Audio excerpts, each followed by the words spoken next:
Welcome, everyone, to the launch of the Indigenous Knowledges special issue of KULA, Knowledge Creation, Dissemination, and Preservation Studies. My name is Jonathan Bankston, and I am Editor-in-Chief of KULA, as well as the University Librarian here at the University of Victoria. I'd like to acknowledge with respect the Lekwungen peoples on whose traditional territory the University of Victoria stands, and the Songhees, Esquimalt, and Wasanik peoples whose historical relationships with the land continue to this day. KULA was founded with a substantial endowment some 5 years ago through the generosity and vision of Dr. Brian Gaines and Dr. Mildred Shaw. The peer-reviewed open access journal encourages the formation of a multidisciplinary community of scholars studying human knowledge processes through the ages and concerned to understand the role of those processes in the full sweep of human civilizations and project them into the future from both humanistic and technological perspectives. We are guided in our efforts by a diverse international board of scholars and advisors. A few weeks ago, University of Victoria President Kevin Hall acknowledged that, and I quote, "The horrific discovery at the Kamloops Indian Residential School is just the latest in a long history of colonial violence at the hands of Canadian educational institutions. And that it is important that we not turn away from the realities of Canada's history and present. The University of Victoria and all educational institutions have a responsibility to acknowledge and address our role in perpetuating colonial systems." As editor of KULA, I want to recognize that we launched this issue today within the historical context of the systematic trauma and abuse inflicted upon the Indigenous peoples of Canada and the continuing efforts to obtain the full records of residential schools that certain governmental and religious organizations continue to restrict. In the words of George Orwell, "The most effective way to destroy people is to deny and obliterate their own understanding of their history." The recommendations of the Truth and Reconciliation Commission gifted to us all a pathway forward to a better future for all Canadians. It is the responsibility of every Canadian to walk this path together. In the words of a residential school survivor from Saskatchewan that were shared with me recently, we must, quote, "strengthen our resolve to commit to a path of kindness and care for one another, a path that ultimately will be how we really learn to live together in a good way." And now it's my pleasure and delight to introduce one of our guest editors of our special issue and the Chancellor of the University of Victoria, Sheila Rogers, who will be hosting and moderating today's discussion. Sheila is a Scots Métis from Treaty 1 territory on her father's side and a Scots Canadian on her mother's. She is a member of the Métis Nation of Greater Victoria. Sheila is a veteran broadcast journalist at CBC Radio, currently with a book show called The Next Chapter. When the program launched in 2008, Sheila made a commitment to featuring Indigenous writers. In 2011, she was inducted as an honorary witness to the work of the Truth and Reconciliation Commission and continues to bear witness to this day. In 2019, she was named one of 5 inaugural Library and Archives Canada Scholars Award winners. So without further ado, it's my privilege and honor to hand today's proceedings over to my colleague and friend, Sheila Rogers. Thank you so much, Jonathan. And it's wonderful to be with you today. I do want to say a bit about Jonathan. Jonathan is the founding editor-in-chief of KULA and the university librarian here at the University of Victoria. Jonathan is also the head of Canada's National Heritage Digitization Strategy. And in that capacity, he's initiated a year-long consultative process with communities and organizations across the country and internationally to ensure Canadian memory institutions are working together with communities to improve access to digital collections and better preserve our cultural heritage.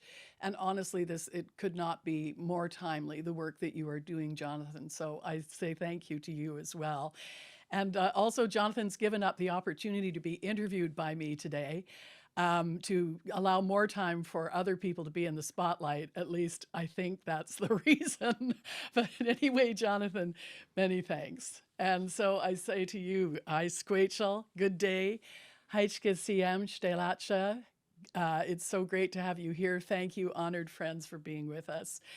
And this is a very exciting day. The special launch of the special Kula edition, Knowledge Creation, Dissemination and Preservation Studies, Indigenous Knowledges.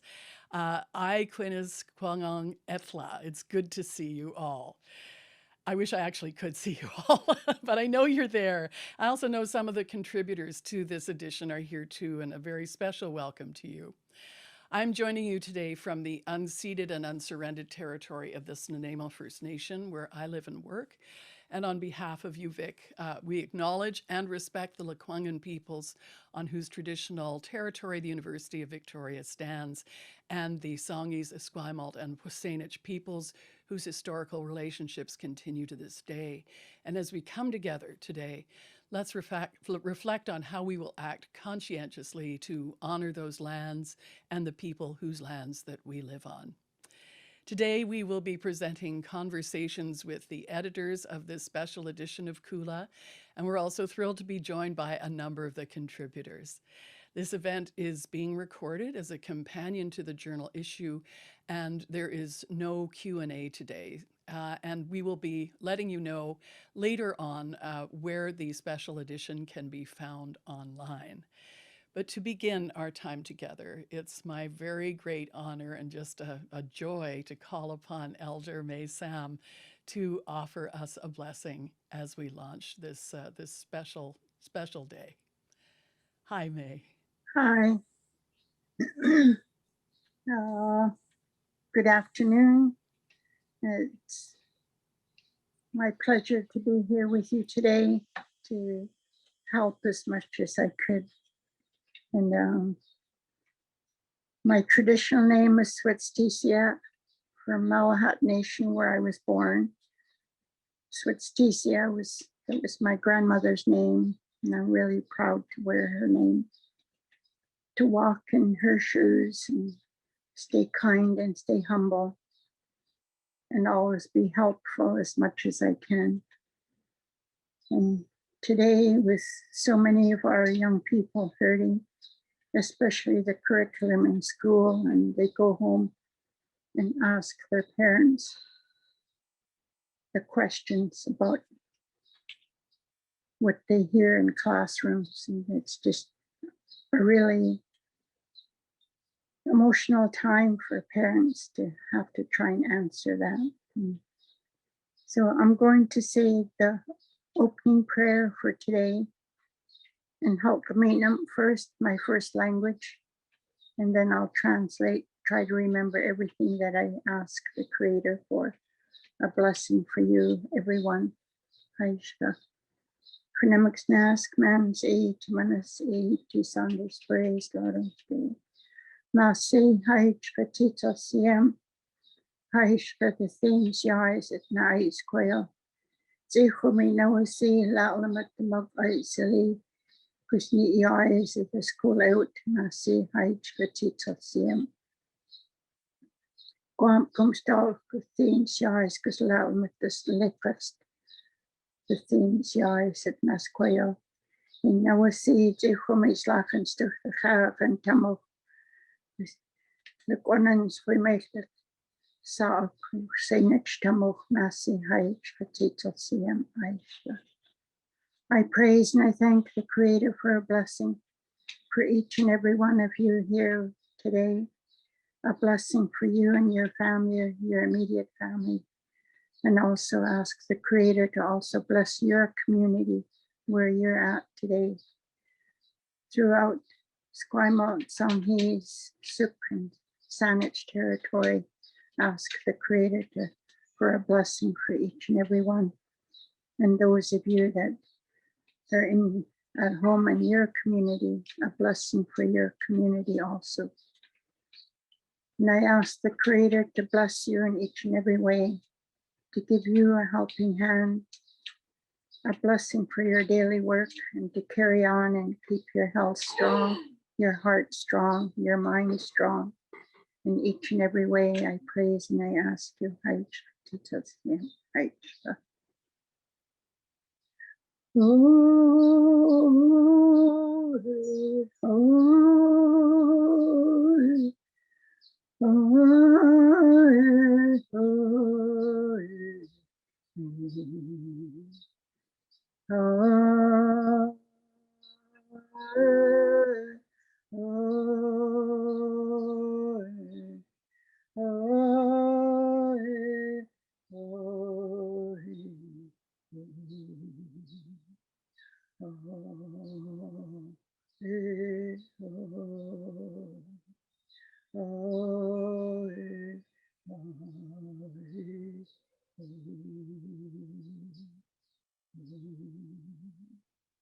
Nasi hai chetito siam, the Chaf and Stewart. I praise and I thank the Creator for a blessing today and for each and every one of my dear ones with me today. Aishka, Aishka. Benamax Nas, Nan, Se, Timanis, E, T, Sanders, praise God. Aishka. Thank you. Oh, thank you, Haichka CM May. Thank you so much, and may all the blessings that you offered us extend to you too. It's so lovely to see you, and thank you for, as you always do, just sort of making such a good feeling throughout even our virtual room. And really look forward to seeing you in I the flesh. That's going to be wonderful. thank Much you. love. Thank you. I think my voice is kind of scratchy. I just had my flu vaccine an Oh, hour and a half ago, so oh, maybe that's what it is. I don't know. double thanks. And we'll see you soon. Haichka Yes, and Squale, thank you for the good words as yes, always. yes. All right. So lovely to have May with us again. And if we were together, May, we would be gifting you now. But there is a gift on its way to you, and we're so very grateful for you for starting us off in such a good way today. Haichka. The Indigenous Knowledges edition of Kula. The journal is multidisciplinary, presenting 16 pieces from more than 50 contributors, and their contributions range widely in terms of subject matter, also choice of format. There are project reports, research articles, commentary, teaching reflections, oral and multimedia conversations, which all reflect the universes of Indigenous knowledges and ways of knowing. And it's a great pleasure for me now to welcome the editors of the Kula Indigenous Knowledges issue. Rob Hancock is Cree Métis from Treaty 8 territory on his mother's side and English Canadian on his father's. He's an assistant professor in the Department of Anthropology and the interim co-executive director of the Office of Indigenous Academic and Community Engagement at the University of Victoria. His recent research has focused on two distinct but connected areas: the representation of Indigenous peoples in the social sciences, specifically the relationships between Indigenous people and communities and anthropologists, and the emergence of Métis research methodologies and ethics. He's currently responsible for co-teaching a research and community engagement methods seminar for Indigenous undergraduate and graduate students, and for participating in the delivery of the Indigenous Cultural Acumen training sessions for staff, faculty, student leaders, executive, and board members. So, Tansi, it's so great to see you, Rob. Thank you. Rai Moran is a member of the Red River Métis. In 2018, Rye received a Distinguished UVic Alumni Award from, well, the University of Victoria. And Rye was the founding director of the National Centre for Truth and Reconciliation. And there he facilitated the gathering of nearly 7,000 audiovisual recorded statements of former residential school students and others affected by the residential school system. He was responsible for the gathering of the documentary history of the residential school system from more than 20 government departments and nearly 100 church archives, all in all, millions of records. Last year, Rye was named the inaugural Associate University Librarian Reconciliation for the University of Victoria Libraries, and we are so very fortunate that we have Rye with us at UVic and also here today. Hi, Rye Tansi. Carrie Newman is a multidisciplinary Indigenous artist, master carver, filmmaker, author, public speaker. His traditional name is Hayatala Kingume. Through his father, he is Kwagwakawak, and through his mother, a settler of English, Irish, and Scottish heritage. Carrie Newman is the O'Dane Professor of Contemporary Art Practice of the Pacific Northwest here at the University of Victoria. And in his artistic practice, he strives to highlight Indigenous, social, environmental issues. He frequently engages with community and incorporates socially innovative practice into his artistic process. Arguably, his best-known work to this time is The Witness Blanket, which is comprised of more than 600 items collected from residential schools, government buildings, and churches across Canada. Carrie is a member of the Order of British Columbia, and we're so delighted he is with the University of Victoria too. Hi, Carrie. Gaila Kasla for being here. And Andrea N. Walsh is the last of the major editors. I'm a little editor. Andrea is a visual anthropologist and curator at the University of Victoria, where she currently holds the title of Smith Chair in Arts and Engagement. Her community-based curatorial practice specializes in repatriation and reconciliation around Indigenous visual and material culture with communities, galleries, and museums in Canada. For the past 10 years, she has directed the Visiting Artist Program for Salish artists in the Department of Anthropology, and for over 20 years, she has participated in survivor-led research projects focused on Indian day school and Indian residential school art collections in Canada and in international locations. In 2012, Andrea Walsh was inducted as an honorary witness to the Truth and Reconciliation Commission. And she adds, she was raised and lives in the territories of the Hosenich Nations with her 2 daughters and partner, where she tends a garden that is ravishing and swims year-round in the ocean when she's not busy being a hockey or baseball mom. So welcome to you all, and it's so nice to be with you once again. Congratulations. I'd like you all to unmute, because I think we'll just have a massive pile on here of whoever wants to talk, but can you believe it's ready? the edition is just about to be with us very soon, later this afternoon. I think, when we first gathered to talk about the editing process, you talked about the importance of lifting up Indigenous knowledges. What did you mean by the lifting up? I'll go just because nobody else went first. I'll start things off. Sheila, I think that the process for me, at least, was twofold. One, it was absolutely an incredible experience to have the gift of reading these papers and engaging with the materials that were presented to us. They not only challenged us, I think, as an editorial team, but educated us and also presented a lot of really important questions that we all should be asking right now. So it was an absolute honor and privilege to be able to, help these really important thoughts come to public and come to life and be shared with the country and the world, really. But I think the other part of the process for me also was the lifting up of each other that happened through this process. And I think our process as an editorial team was very dialogue based, and it involved a lot of conversations and a lot of reflection amongst and between the group here.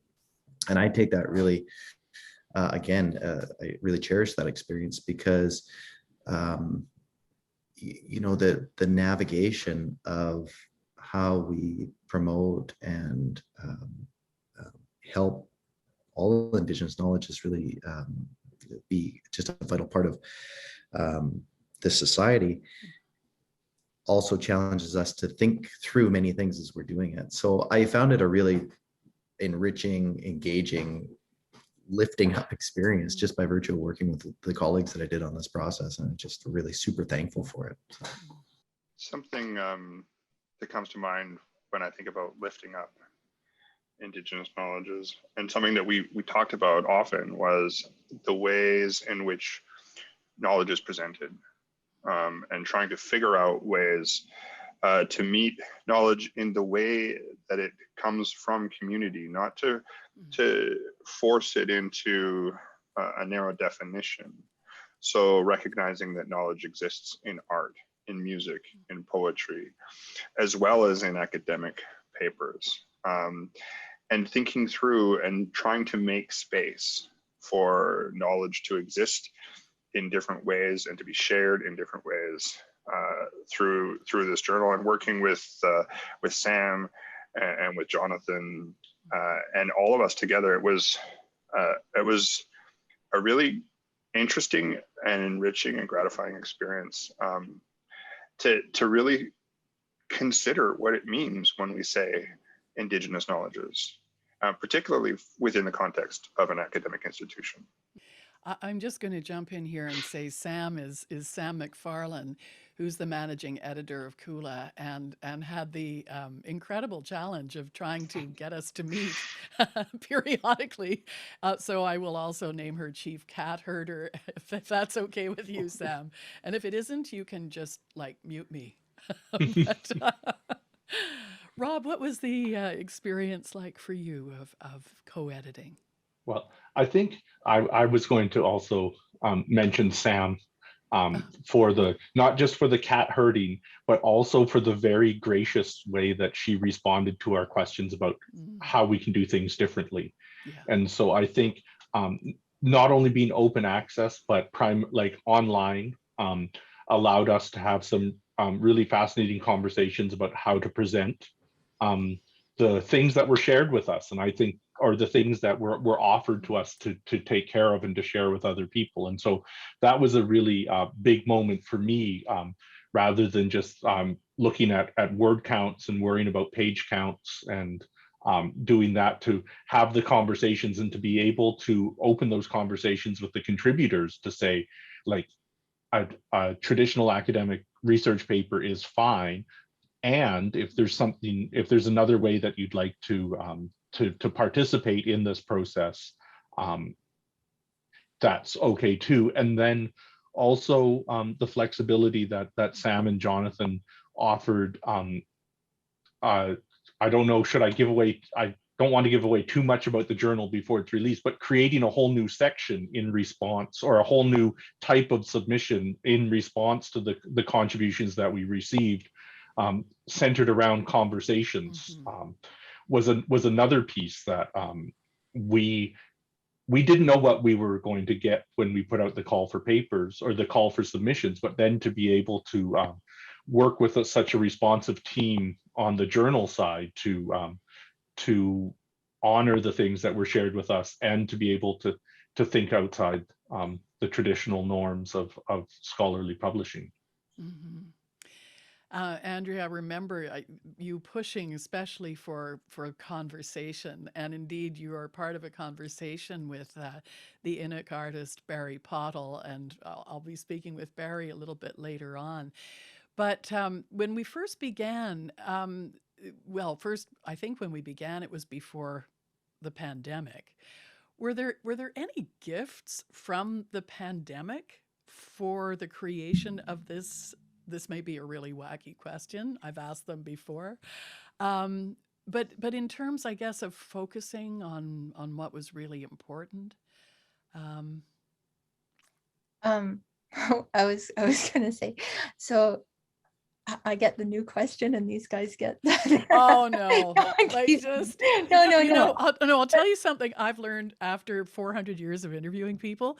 Yeah. What you say is that's a good question, and then you go and answer And the answer what question that no, you really want to speak to. well, no, it kind of it dovetails with what I was thinking about in terms of the experience. And I guess we've all during the pandemic repeatedly said things that you thought mattered don't matter as much.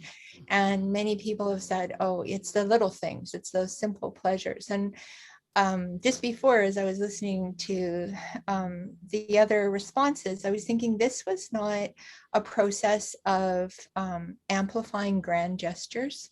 There's one of the, I think, things that I really appreciated about the contributors' efforts and what they forwarded to us for our consideration was the way in which knowledge was presented in a very humble fashion.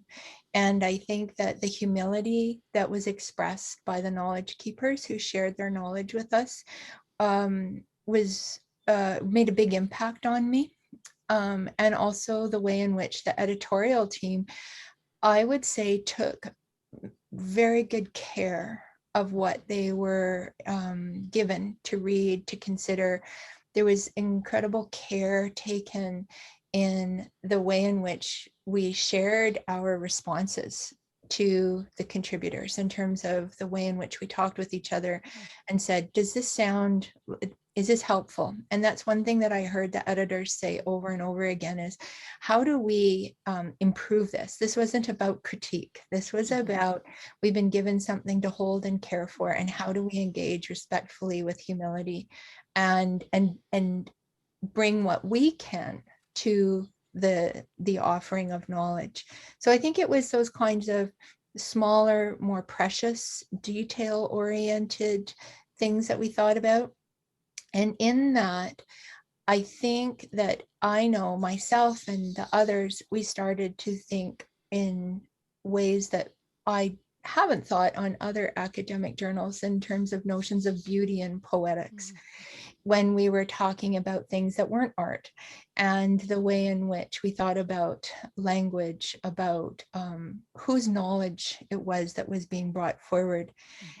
And the way in which we also articulated amongst ourselves the knowledge that we were given to carry into the journal, was that the language switched from being called, and this is again, I want to just really credit Sam for bringing us together this way.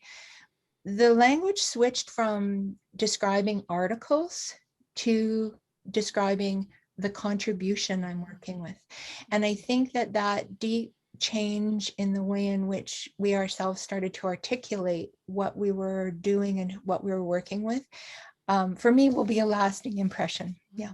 That really matters. And kind of taking out the academic language surrounding these contributions was really important, and I think will have a really lasting impact on the archive. And I say that as our archive, but also I think beyond, and I think that's really critical. What are your hopes, Carrie, for what this journal will do as it goes out into the world? Ooh. My hopes. I think that my hopes kind of rest around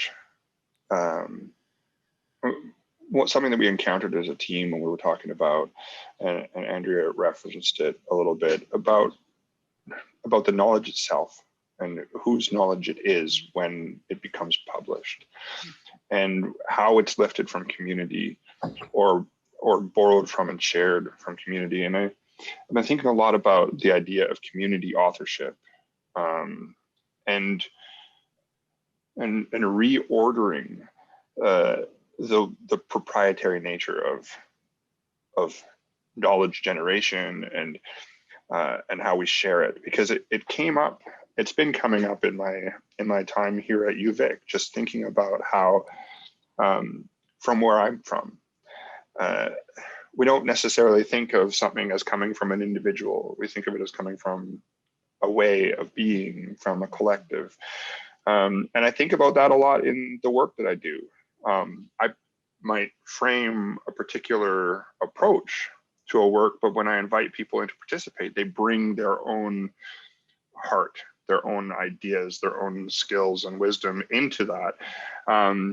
And in the same way that it wouldn't exist without me putting it forward, it also wouldn't exist without people participating. And I think that there's a generosity in that way of thinking, and maybe perhaps a little bit more accountability when it comes to the way that we think about knowledge when it comes in this way.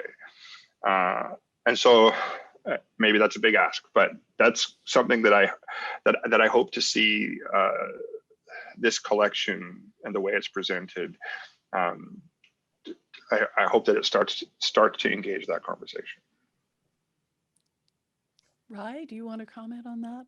What you hope to see as the journal goes out into the world? Yeah, I think it just echoing what's already been said. I think the flexibility in which knowledge is shared and lifted up and put forward is really, really important. And even as we're having this conversation, I think back to my time actually with the Truth and Reconciliation Commission. We were thinking about the statement gathering process, wherein we were creating space for people to share their experiences with the commission. And we really said at that point, however you want to share it is great, and it's great with us. So it can be film, it can be poetry, it can be it can be an oral statement, it can be something written. The medium is not the question, it's the message and it's the content that's really so important. And I think that's something that I think is really important for us to continuously reflect upon, about what are the spaces, what are the mechanisms that we need to create, both within our institutions, like a library, within our journals, within our public spaces, to enable the transmission of respectful knowledge sharing, and to create the opportunities to hear from one another in good ways, with good hearts and good minds. Even just recently, I think about the gathering that we held around the sacred fire to honor the children that never returned home from the Kamloops school. And there was so much knowledge shared in that environment simply by creating a space that allowed kind and thoughtful knowledge to be shared amongst and between Indigenous and non-Indigenous peoples, amongst Indigenous peoples, amongst non-Indigenous peoples, themselves. So I think if the goal and the intent is to, one, lift up and to celebrate and engage with these Indigenous knowledges, then this journal helps in some ways in terms of the approach, demonstrate that we can and should adopt really flexible approaches to how that's undertaken. And we celebrate that wonderful adventure that comes along with that. Rob. I've been thinking a lot about the role that we've gotten to play, and folks have talked about the things that have been shared with us, but also knowing that there are lots of incredible conversations happening in communities and classrooms and other settings. Kitchen tables. And recognizing that we have an opportunity to build some of those connections too. When people share those things with us, we're in a really fortunate situation to share some of the incredible projects and conversations that are happening. And hopefully the folks who have published or have contributed to this issue will have people reach out to them and find other connections, and to build relationships beyond that, because we've been able to use the resources of Kula to bring the work to wider attention. Andrea, did I get you on this round? Not okay. Um, I think what I would like for the journal, I mean, I guess I'll just say what I know best, and that is that I truly appreciated having the opportunity to sit down with an artist who I've known for decades, and I always see his work and admire it. It's in my home. I see it as a finished product. And one of the things that Kula allowed Barry and I to do was to sit down and chat. Although we didn't have a kitchen table, we made time for each other to sit and talk with each other. And we talked a lot about how he produces his art, the process. And I think that what the journal has done is made space for how that idea of how knowledge gets produced.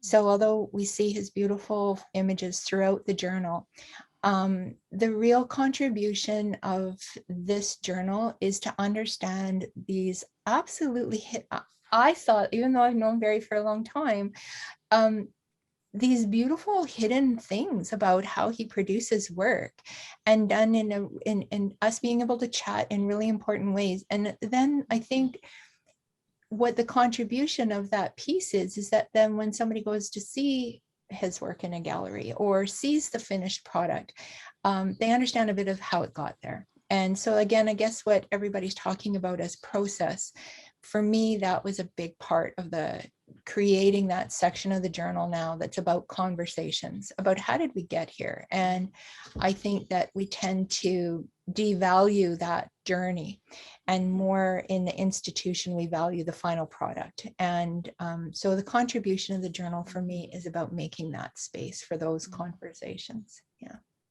Thank you. I'm imagining all of you are living in fear of the question that I tend to ask when I'm moderating panels at the University of Victoria.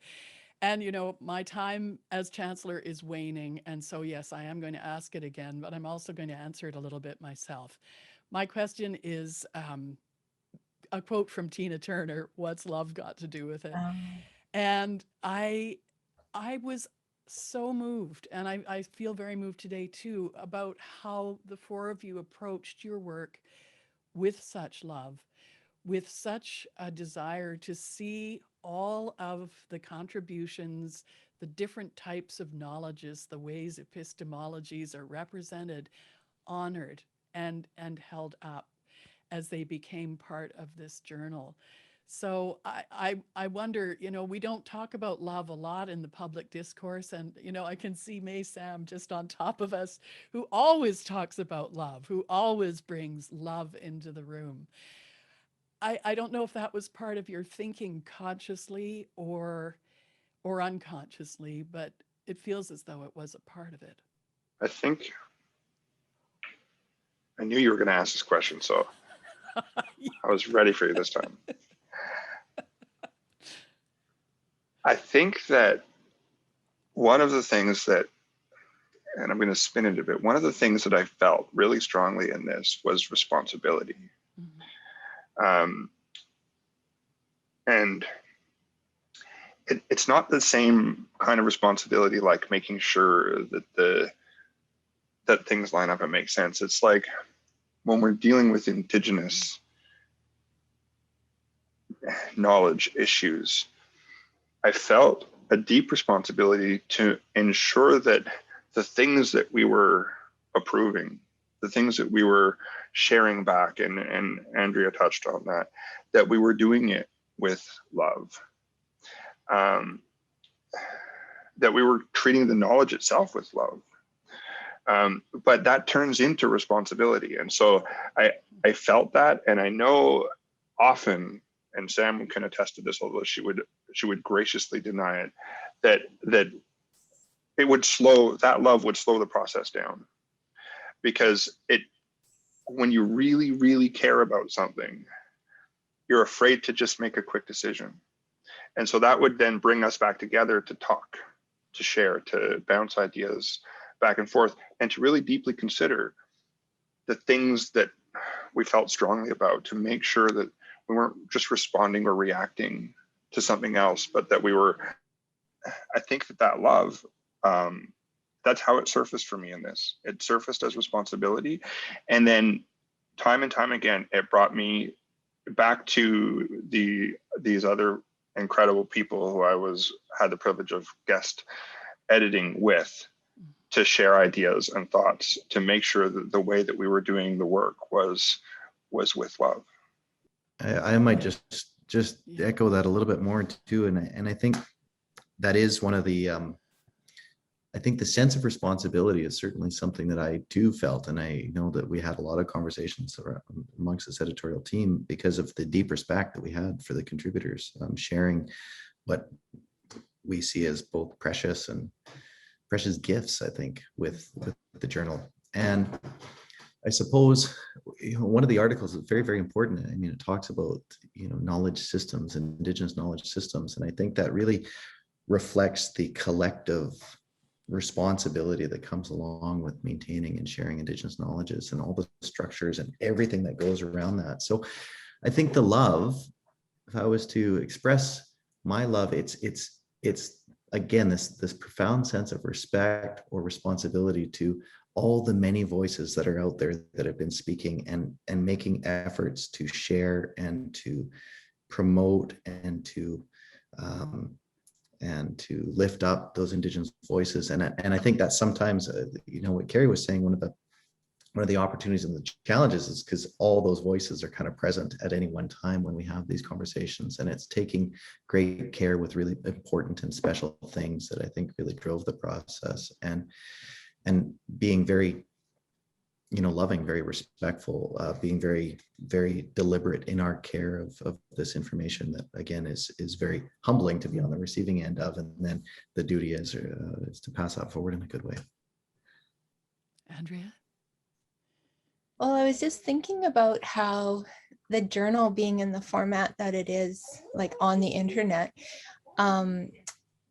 so many people have access to it, and it's just going to go places that we don't even know about, and it's going to make changes, I hope, where people are reading it from the place that they're reading it from. But I was thinking about what's love got to do with it. The journal is produced out of the University of Victoria, and I often think about how difficult it is to ask the question you've asked in a space like the university. And so when I think about the answer to your question, I think about it in a much more local way, is that I think that the experience I had working with the co-editors and with the journal shifted the way I work at this university, and the way in which this university now has an example to give of the way in which you can collectively edit a journal in a different way than I've experienced in other journals that I've been part of. So for me, the love stays here and it goes out there. But yeah, I think that I will take your question in a much more local way, is thinking about how do we continue what we did with this journal and make it practice, make love part of this practice. Mm-hmm. Thanks, Andrea. And Rob. I knew you were going to ask that question, and somehow I was still unprepared for the impact of it. I think a lot about something that we that Qualtsiamet, that Dr. Rubina Thomas and I get to talk about in the cultural acumen training, which is that idea of that how we do things is as important as what we do, or that the process is as important as the product. And I think a lot about that just in the way that I was welcomed into the editorial team. I mean, I was originally connected with Sam around playing an advisory role, and then came to a couple meetings and got an invitation to shift. I think the role was the same, but the title was different. And I think that just speaks to evolving concepts of how to work together, and getting away from some of the sort of received categories and hierarchies that. So I guess I'm talking about my experience of a kind of love in the editorial collective, without getting too awkward about it. But that sort of sense of responsibility to each other, because I don't think we would have been if if we didn't work together in the way we did, we wouldn't have been able to enact our responsibilities to the things that were shared with us. And I think Andrew's alluded to this too, that I think that we also carry some recollections of academic settings that have not operated with love as a way to think about, we can think about how we want to do things, but we can also think about how we haven't wanted to do things, or how things haven't gone in a good way. And the last thing I'll mention, again, to keep it local, is something that Dr. Skip Dick often reminds us, which is don't take shortcuts, right? No shortcuts. And so I don't even want to, I'm afraid I'd re-traumatize Samantha if I were to ask to be reminded when we had originally said we were going to launch this, what our original timeline was for it. But we understood that working with these contributions in the way they needed to be worked with was going to operate on a longer time frame than many journals would be, especially journals that are publishing quarterly.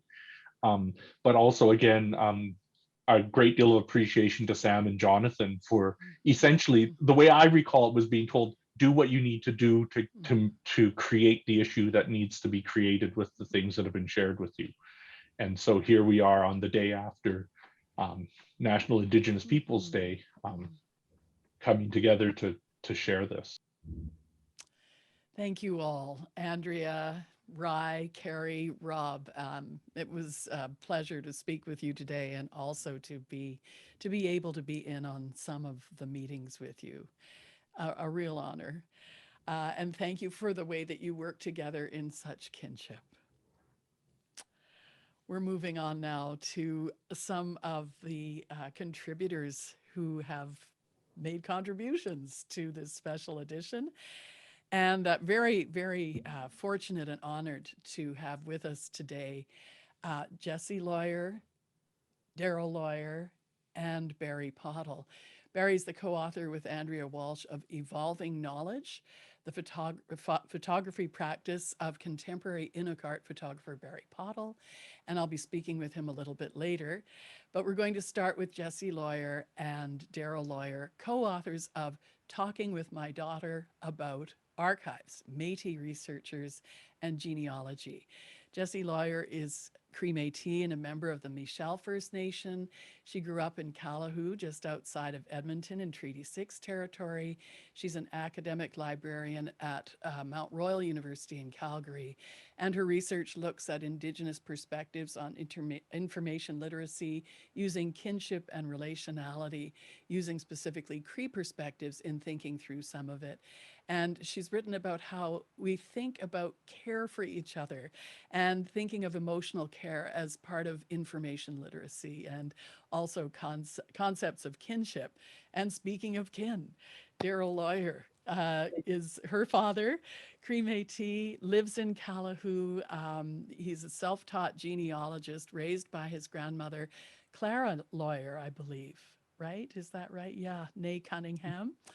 And he's been doing genealogy for more than 50 years and marvels at, and quite possibly revels in, the fact that in the old days, people relied on their memories to complete family trees. Daryl uses written records as well as oral history to piece together the puzzle of Métis and First Nations genealogy through family connections.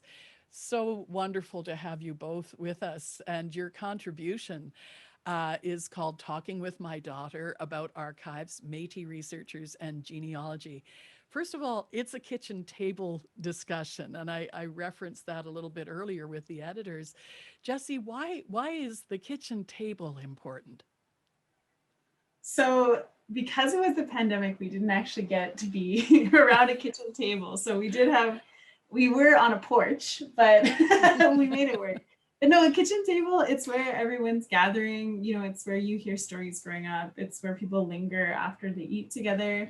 It's a place where, you don't think of it as necessarily a place where knowledge sits, but it definitely is. You grow up hearing stories from lots of different people around kitchen tables.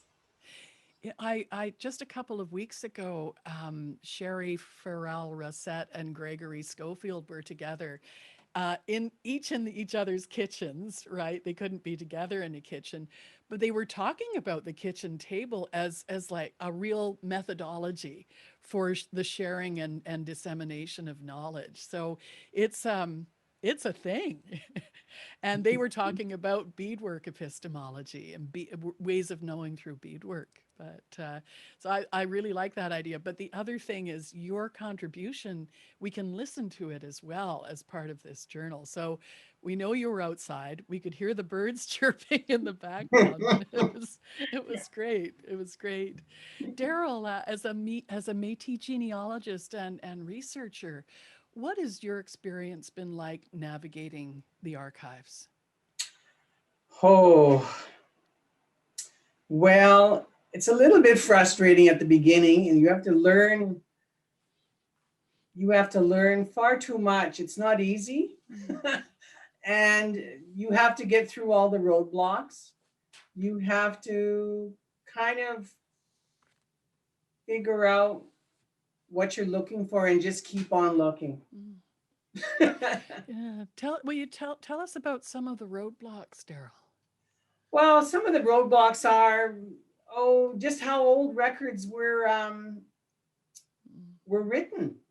The person writing heard a certain spelling of someone's name and they recorded it as that. And so when you go try to find which is the right name, you have to go put on a different hat and go looking at different kinds of spellings. And like lawyer, the other day, lawyer spelled L-O-Y-E-R. I found a record L-A-G-U-I-E-R. Wow. That sounds like Gaelic or something. Really... I don't know. Wow. Anyway, so it's tough. It takes time.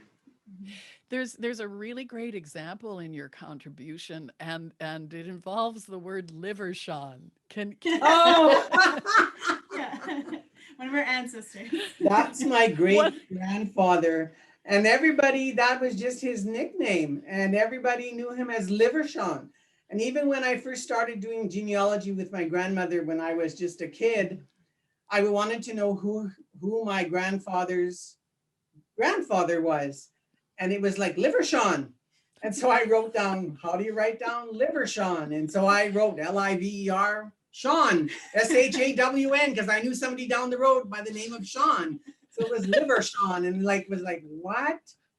And so that's all everybody knew him as, is Liver Sean. Years later, then I finally get a little bit more educated, and it's Diversant, and his name is actually Louis. Louis Diversant becomes Liver Sean. Becomes Liver Sean in my juvenile brain when I was doing genealogy back in the, but that's what everybody, nobody knew his name was Louis. It was a big, when I discovered this thing in the records kind of thing, everyone goes, his name is Louis? And then everyone's going like, my wife says, maybe we should have named a kid Louis, but we didn't, so. I think you didn't name any of us Sean. Yeah. No, I wasn't going to do that. Maybe that will be up to you, Jessie. Oh, Yeah, pass it on to the next generation. Yikes. It's interesting. When I asked you about the roadblocks, Daryl, I thought you might be talking about all the filling out of forms and. Oh, there's that. Yeah. Well, now though, it's because of the pandemic, you had to go to the archives before and do that, but now some of it's online and you have to do it kind of online. So I've had to learn the system online, and they're kind of tricky. They only let you put in so many archives because of you're timed now, and my fingers can only type so fast. Like I can probably get the request for maybe 30 records, and then I pooch out in time. So it's all about economy. In the system that we have in Alberta archives is if you order one record, you got to pay shipping and handling for a certain price. If you order 30, it's the same price. Hey, I'm trying to be cheap, whatever. Efficient. Efficient, there we go, better word, efficient. Sorry. Jessie, how welcoming do you think libraries and archives are to Indigenous researchers? I think they can be both very welcoming. You know, as a child, I found myself often in libraries. It was a really safe place for me. For a lot of people, you know, they talk about that's a place that's quiet, it's safe, it's dry, you know, it's a place where you can hang out without having to pay for anything. But I also talk about in my research how libraries are not welcoming, not only sort of in places where, you know, police will be called if somebody's sleeping, or, you know, people will ask for IDs, but also in the way that, you know, the way that records are described, the information that's there. You know, there's slurs that are used to describe records about our ancestors, right? And so some of what I do with students is teach them the ways that old awful terms can actually be useful research tools for them. And so it's heavy in some ways, right? Like you have to balance sort of the wonderful space where people are given, you know, let a space to let their imaginations grow and they can learn and teach themselves, but also, you know, have them really reckon with the idea that libraries were not intended for us in many ways. There's and so much depends on who wrote the documents, who wrote the marriage certificates and the death certificates and the birth certificates, and there's a section in your contribution that's titled "Where Are the Women?" What did you want to look at there? It's really tough to do the women because they take someone else's name. And even in the old census records or the old election records, you're Mrs. John's whatever, or Mrs. They don't even have a first name. What about Mush and Alexi's? Oh, Musham Alexi's record. Oh, yeah. So my great grandmother Mary's was the chief of Alexander, just next door, and she's a widow. This is her second marriage, and so she signs very poorly. Back in the day, she could write her name. She signs Mrs. Jessie Lawyer. That's her name. Her husband, her late husband's Her name. late husband's name. Wow. And it's so ingrained in the thing because that's what was taught how to sign. Yeah. So she signs Mrs. Jessie Lawyer. She's getting married. Her name is Josephine. Yeah. But Wow. yes, it's tough to go through, and so many women were named Mary this, Mary that, Mary whatever, and so sometimes you have to, you know, what is their second name? You didn't. Yeah. Is it really that's what's the name that was used? Which Mary Cardinal is this? Yeah, which Mary Cardinal? It's not really Mary Cardinal. It's actually Mary Josephine and whatever. So it's yeah, it makes it for much more interest. I'll say interest. Yeah. There's a little paragraph though about women asserting their identities, and maybe Jessie, you can speak about Isabel Davidson. Yeah, for sure. So this is my great grandmother, Isabel Davidson, and one of the records that we looked at together was her marriage certificate. And at the time, the marriage certificate asks, what's the bride's name? Can the bride read, and can the bride write? And in it, she's written her name. So Isabel, she was Davidson. Yeah, she was still Davidson. Isabel Davidson. Can the bride read? Yes, with an exclamation mark. Can the bride write? Yes, an exclamation mark.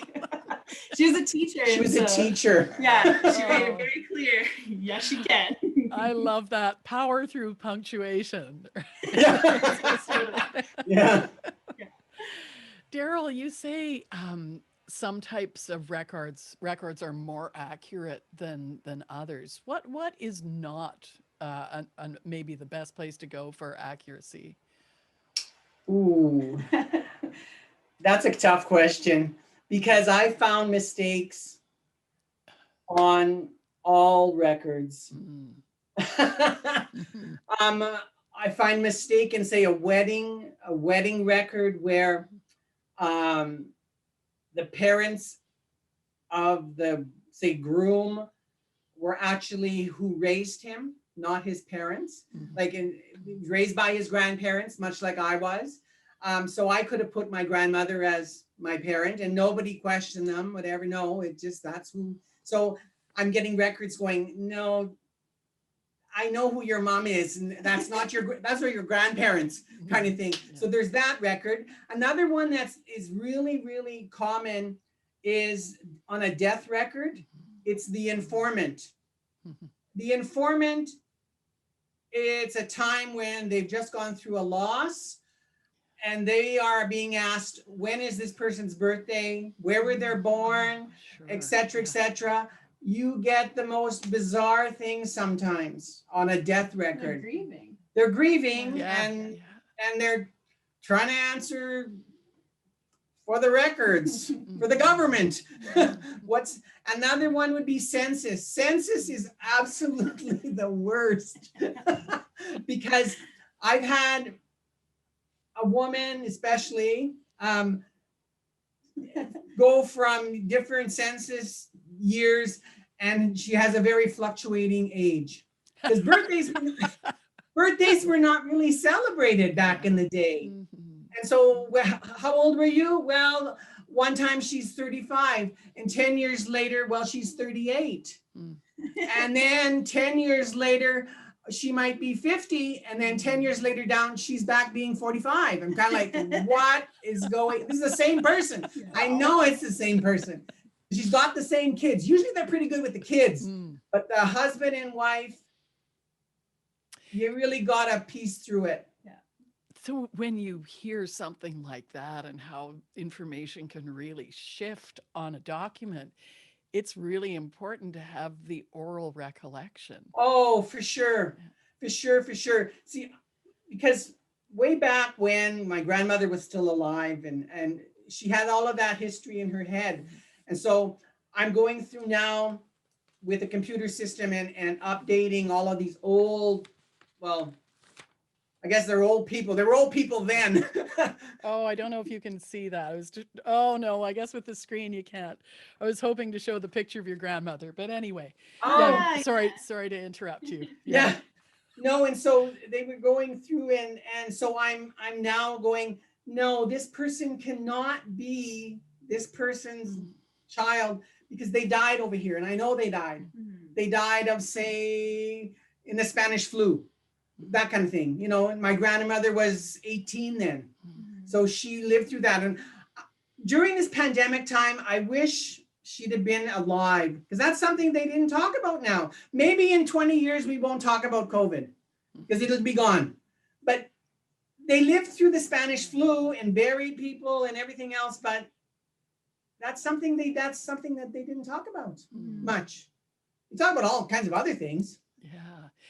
And you share a beautiful family story at the end about your nanny as an example of something that connects to small everyday lives of your ancestors. And do you know what I'm speaking of? Yeah, I'll give you. that It's the kids. I didn't actually know that story until you told it to me when we were having that conversation. So my grandmother, or my great grandmother, so my chaplain nanny who we're talking about. In addition to being sort of a genealogist and, you know, so like a medicine plant person, she's a midwife as well. So lots of people around Calahoo, where I grew up, were delivered by her. And so she was known for, as soon as she delivered the babies, she'd give them a kiss to welcome them into the world, to the point that even like old guys around Calahoo will like joke with their wives, like, oh, my first kiss was Mrs. Lawyer. It's true. That's true. Yeah. Until this day, I get some of these guys are now in their 80s, probably 80s now, and they'll always bug their wives. Yeah. My first kiss was Mrs. Lawyer. Yeah. You know, and so she was, So she was a Muskogee Square woman, like like a medicine type woman. And so I tromped around in the bush with her collecting stuff, and she would talk about genealogy. She'd talk about plants. I know what they look like. I know what they smell like. Yeah. I don't know what they're used for. Yeah. I was just a kid. Yeah. Well, we just have a few minutes left, and near the conclusion of your piece, you asked the question, "What is an Indigenous archive?" Jessie, what do you think that would look like? Yeah, I mean, it was a question I wanted to ask you because I write about it a lot, right? I think it's a lot of different things, right? It's like what people hold in their bodies, the stories that they tell, the stories that we tell together, the things that we hold collectively. It's also it's so much more than just sort of paper stacked in boxes. What we sort of have an imaginary idea of what an archive is, right? I mean, I think about beadwork, right? I got married this summer, and one of the things that I did was I took Nanny's beadwork and got a jewelry artist to recreate some of those family designs, because I think that's an archive also, right? The physical creations that people use. So there's so much that's held in things that aren't just written down, and so it's lots of different things. It's individuals with all those stories in their heads, and it's the things that are around us that hold that knowledge, and it's the spaces too, right? It's places, you're cutting grass and you smelled a particular smell that reminded you of a medicine that Nanny had told you about. So it's in the land too. Yeah, it's in the land. It's wonderful to speak with you. Thank you so much for being with us for part of the launch. It's been a real honor to talk to you. Thanks, Sheila. Thank you. Great. Hi. Yeah, and Marcy. Hi. Jessie Lawyer and Daryl Lawyer. Their piece is called Talking with My Daughter about archives, Métis researchers, and genealogy. So our next contributor in our launch this afternoon is Barry Pottle. Barry's an Inuk artist originally from Rigolet in Nunatsiavut in Labrador, and he's worked with the Indigenous arts community for many years, particularly in the city of Ottawa. Barry's always been interested in photography as a medium of artistic expression, as a way of understanding the world around him, and living in Ottawa, which has the largest urban population of Inuit outside of the north. Barry's been able to stay connected to the greater Inuit community. And through his lens, he's showcased the uniqueness of that community. Cultural gatherings, family outings, nature. Barry captures the essence of Inuit life in Ottawa. And his work has been widely displayed in magazines and books, and he's contributed to a number of community initiatives. So Barry's the co-author with Andrea Walsh of Evolving Knowledge, the photography practice of contemporary Inuk art photographer Barry Pottle. Hi, Barry. Hi, how are you? I'm great. How are you? I'm fine, thank you. Thanks for having me, everyone. We're so happy that you could join us for the launch. I want Thank you. to know, when did you start taking photographs? Oh, exhibition-wise, 10 years ago. Oh, yeah. My first exhibition was in 2011. My real first one was in 2011 with Dr. Igor show, He Colonized Me.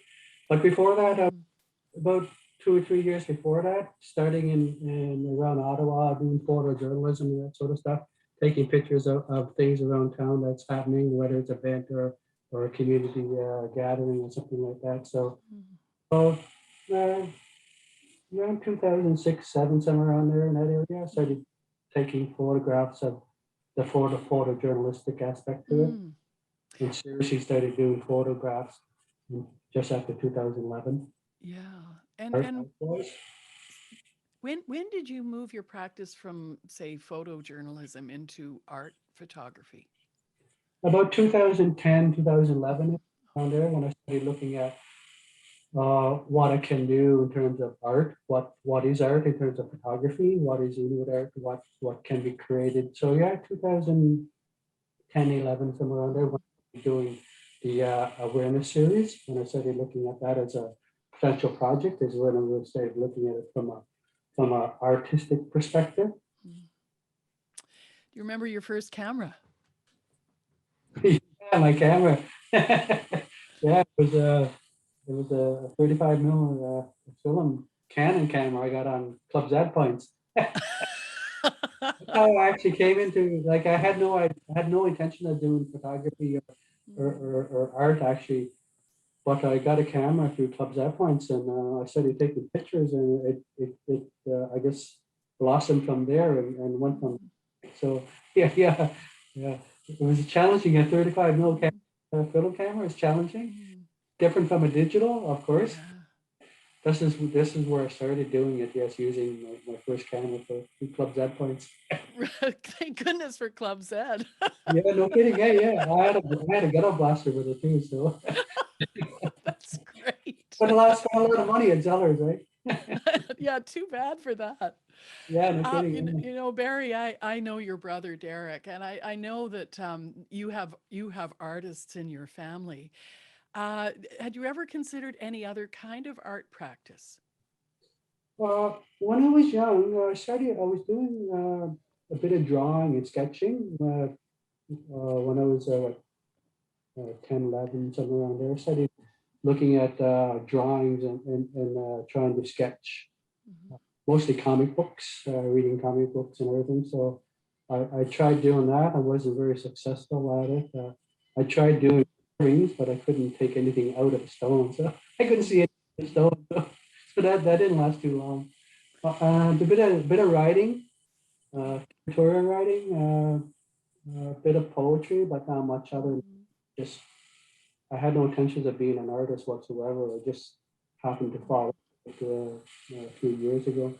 I just wondered, you know, where was Inuit photography as a genre when you began taking photographs? Well, there weren't too many people involved in photography. I know there was a couple which I knew of course, Peter Pitchalak, who was a famous photographer back in the 40s and 50s and 60s. He was the first one. And then there's Jimmy Manning out of Cape Dorset, King guy. Yeah. The I knew. co-op. Yeah. There's also David Killebrook out of Penguin, Nunavut. I really looked at his work very early on, and I knew he was doing some very, very exceptional work in Penguin. Other than that, I knew there was one or two other photographers delving in it, but from my perspective, from a contemporary urban Inuit art, I think maybe Peter Ernick was doing stuff, as well as Rob Leckie out of Toronto was doing a bit of stuff as well. But, I mean, I take that as a starting point in exploring the idea of creating art through photography. Of course, back then there wasn't too many photographers as there are today. There's a lot of photography work to be and a lot of art being created through photography right across Canada. So in 10 years, it's come a long ways, I think. But yeah, there was I just had to name it myself. Just thinking about it, trying to come up with ideas, trying to create art using photography, and so it's a lot of I think working on my own, doing it through my own initiatives, and trying to come up with what I call a contemporary urban Inuit art photography and a genre within, trying to make it within a genre within Inuit art. So that's really where it started, right?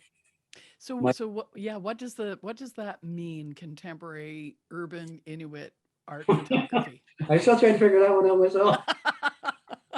Well, no, it's I'm trying to give credence to Inuit and living in southern Canada. There's what 24% of our population live in urban centers and rural settings and right across Canada. So the whole idea of a notion of urban Inuit. What is urban? What is it urban Inuit? What does it mean? Where does it come from? And how can I create art using the term urban?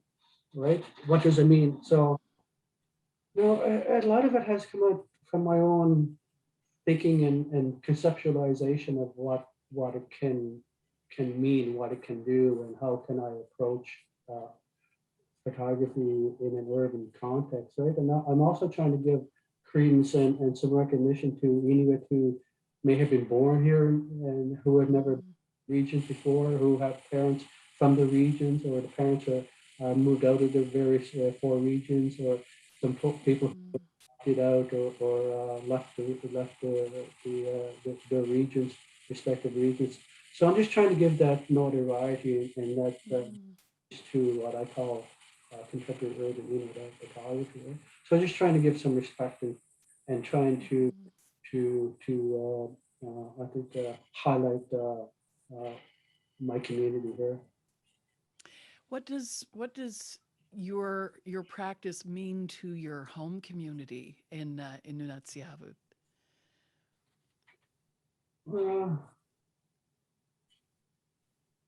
For me, it means a place of home, right, where I'm from. A lot of my work comes from my memories of being back home. You know, I've been in Ottawa 37 years. I left many, many years ago in the early 80s, and even earlier for Riglet, my community, right? So to me, it's about memories. It's about being out on the land or being in the water, out in the water, being with my family and taking part in some of the activities that we do back home or whatever, right? And being with family and friends and out on the land and that, right? So to me, it's give myself that those memories and trying to I think pay respect to my culture or the lack of culture that I don't know, because I am kind of, you know, the history of Labrador and the Inuit in Labrador quite well. So just trying to pay respect to that and trying to I think reclaim and I think reestablish some connections to back home work and through family, through social media and through just conversations, right? Because my first memories of life are from Riglet. So this is why I say I'm originally from Riglet. It's my first memories of life are from Riglet and being out and running around playing and being connected to some of the culture, some of the friends and family and just some of the activities, right? So. And you bring all of that with you no matter what you're taking photographs of. Yes. It's all about going back to cultural traits, cultural knowledge, cultural connections, and I was just trying to build a voice through that, right? Trying to build a voice through what I know, what I don't know, what can I contemplate working on in terms of a project, how does it affect Inuit in Ottawa and in the other cities, if I can expand on that, and what's taking place back home, right? So a lot of I think compilation of all those things together and creating art, I think, and trying to put a picture or put a face or a voice to it, right? So always being an Inuk influences your photography, no matter what you're taking Yes. a photo of. Yeah. Yes. Even the idea of what, I mean, I'm an Inuk. What does that mean from a art perspective? What does that mean from a creating art from my own personal reflections and personal experiences? Yeah, I thought it's all wrapped up in it, right? So it's a challenge at times trying to come up with creative ideas, but I sit down and think about things and things affected me or how I see things, my perspective of things, all goes back to my own personal reflections and personal experiences, as well as seeing what's going on and trying to observe things in the community, the larger community as well, right? I know that I've actually got a peony here, and hey, it didn't disappear. If I were with you, I could give it to you, but you bring the essence of peony to your photographs of peonies, and it comes from someone who has been out on the land and been in nature for so much of your life. Oh, I love peonies. Number one, they're beautiful flowers. They're so delicate. And and they smell good too. Oh, they smell good, yeah. They don't last long. I think I was at last time taking some as well of the ones that are dying, and I take a lot of ones that are dying as well because I think that's creative in itself, creative process. I think that you can create things out of that. I've been at the peonies and the ones that are whittling away, and look at the idea. The Elizabethan, Wow. Yeah. vegan area, because they're so fluffy and so puffy, and Mm. the textures are different, and they're so delicate at times. But it's about me practicing. What can I, what can't I do in terms of the subject matter? I can't always take Inuit, they'll get mad at me, right? Rightfully so, disrespectful, and I will Yeah. eventually. But it's all about, like, my interests are varied. I have a lot of interest in it, whether it's peonies, whether it's just taking a picture of a rock on the road, or the water, or the animals, or just landscape. I have a lot of interest in it. My interests are very varied and very interdisciplinary. So I try and those aspects in it through observation, through contemplation and conceptualization. Peonies, flowers allow me to do that, because it, at my garden, outside of my home, I could go and practice without going too far, right? But I also could go look at the beauty of just down the street. I was taking pictures of my friend's garden the other day of the peonies. And to me, it's just fabulous. I can do that, and whether they resonate with people or not, it's the idea of getting out, and number one is practice, and trying to bring something into a conceptualization, and whether it's just a flower, or whether it's a poppy, or grass, right? So it's just trying to explore, and trying to conceptualize of what I can and cannot do, and how I can approach those various things. And being great.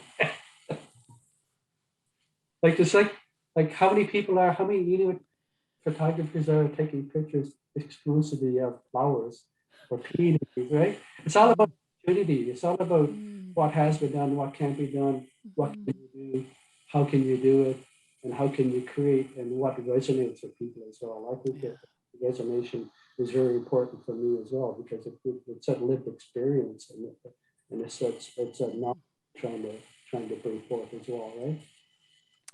Barry, this is my last question, and I just, as I look at your photographs, and how your photographs come from who you are within as an Inuk, are they a response to all the photographic documentation of Inuit in government archives?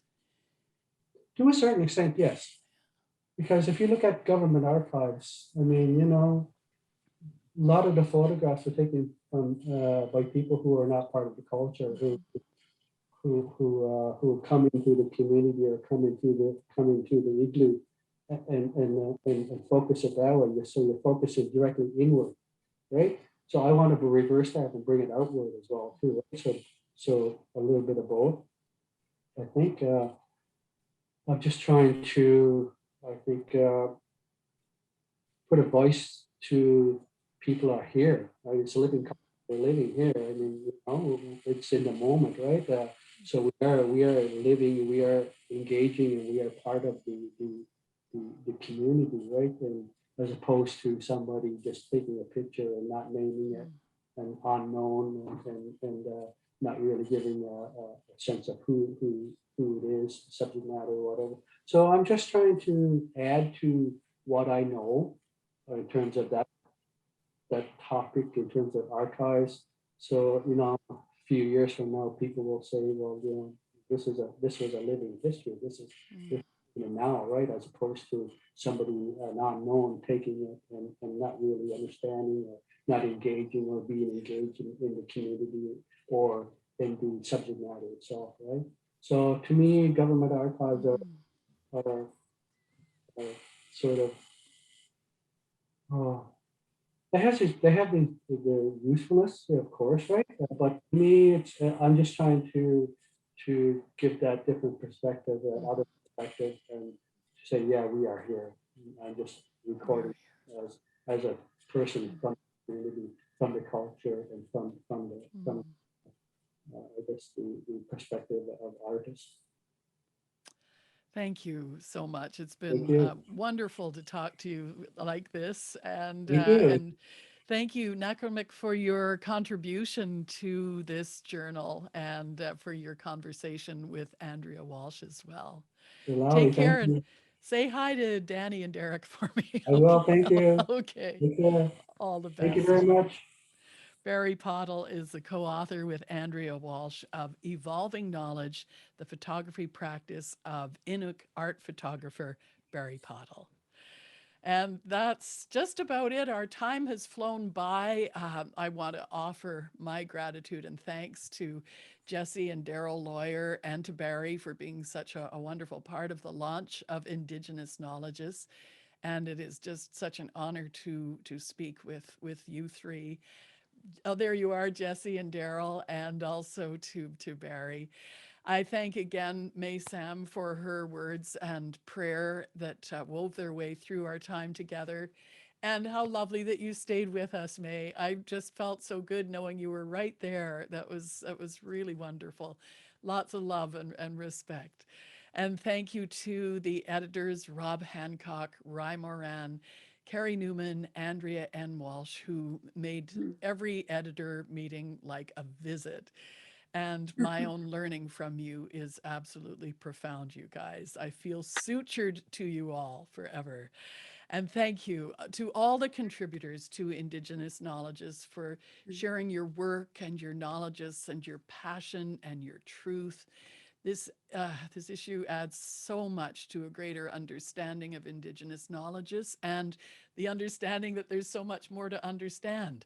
Understand is my word of the day, I think, and I'm so grateful for this group of people who have put this together, including the anonymous peer reviewers for their work on this issue. I want to honor your rigor and your experience and the time that you took. And also thanks to Jen Wells from Libraries for her support for organizing this event, to Jonathan Bankston, the Kula editor and university librarian, for just being an all-around great guy. I know that's not very academic talk, but you know, you rock. And to Kula managing editor, and it, you know, must be said, just honestly, Sam, I don't know what we would have done without you, Sam McFarlane, who was so flexible, such an amazing listener. I have much to learn from you as a listener, Sam. I thank you very, very much. And then finally, I think that's it. I will thank all of you for joining us today. We still have 83 participants listening in. Oh, there's the lawyers. I'll wave goodbye to you all and thank you again. It was a real pleasure to be with you for this launch of Indigenous Knowledges. Bye for now.